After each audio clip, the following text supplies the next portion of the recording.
Hey ladies, it's Suze, and welcome. I'd like to welcome you to another video style lesson. We do these every week, sometime during the day on Wednesdays. So if you're here live with me, just let me know you're here so I can say hello. But I am super excited to announce a new series that is something that has been coming up. Hi, Deb.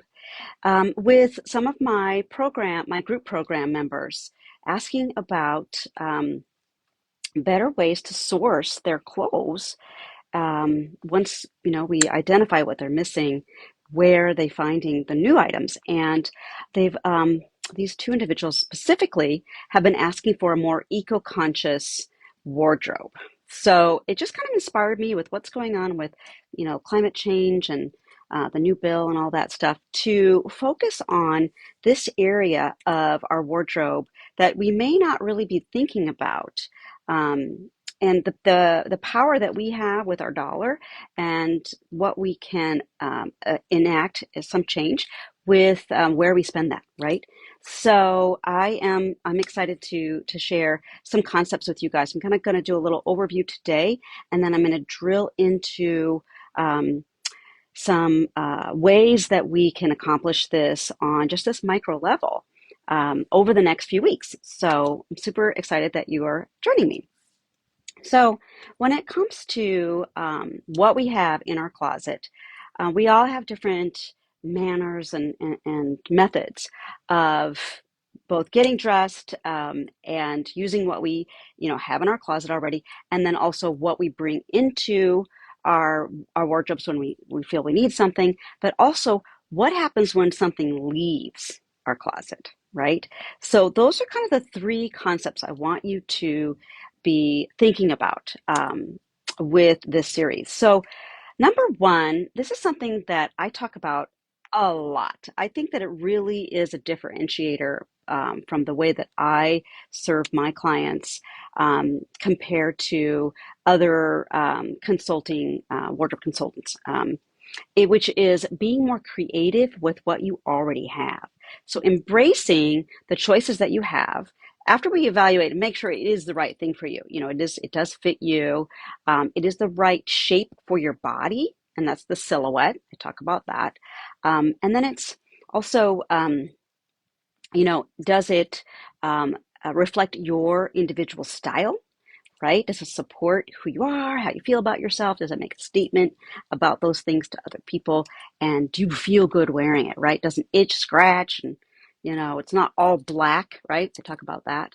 So as long as the item fits, it says yes to all those questions, then how can you be more creative when getting dressed every day so that you're using that item over and over again in new ways, right? So one of the things that I kind of like to teach is that have this idea that you don't have to wear the same thing over and over. Like you don't have to wear that one item the same way, right? So one of the keys is when someone tells me, "Yeah, I wear this top. I've got a pink top, and I wear it with black pants." Okay, and that's it. I'm like, "Oh no, no, no, no, no! We are going to apply the principles of my the power of three, which you guys have heard about that too, which is using the color three times throughout your outfit to create a pleasing palette, right? And that's could be texture and pattern as well. So with that, you really can maximize the pieces that you have, and you can actually have an empowering wardrobe with less items that way, right? That's what a capsule wardrobe is about, which have a I have a workshop coming up end of September, so I'm gonna start talking about that too.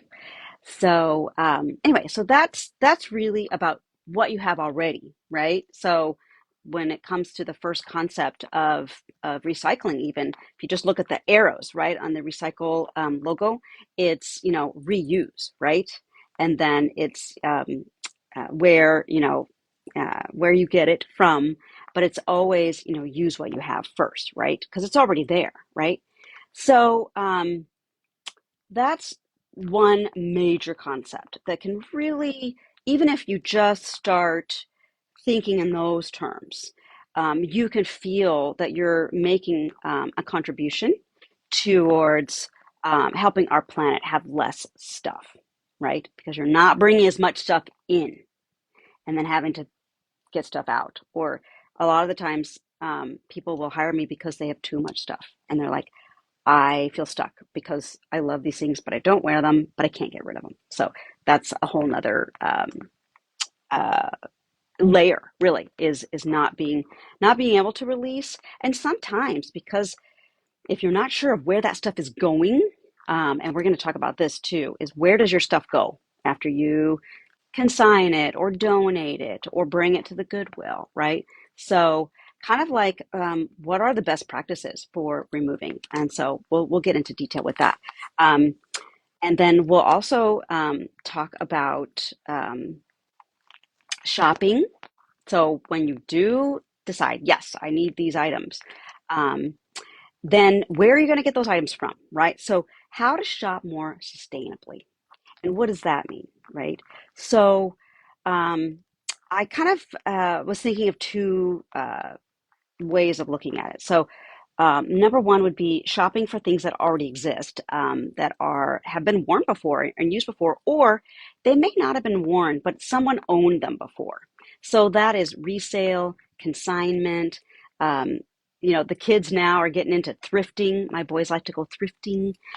So that's kind of older term, but I think it's coming back. So, um, and what can that look like, right? So where are the best places to go? What are the things that you should look for, especially if you're buying online? Because there has been, especially since the beginning of the pandemic, there has been a large growth, both in awareness of how to be more sustainable with the younger generations, which is awesome, but also with availability of online consignment purchasing, both luxury, mid-level, and lower levels. And we'll talk about all of those resources too. And then the other criteria for deciding where to buy is supporting the brands that reflect your values. So if your values are, I do not want to pollute the planet, or I want to support a company, just like any company that you purchase from, right? If you're buying school supplies or you're buying groceries, right? Do you want to support a company that has a human rights agenda, that has diversity, requirements for, the people that they work with and their partners, right? But when it comes to apparel manufacturers, what we want to also look at, and first and foremost, really, is their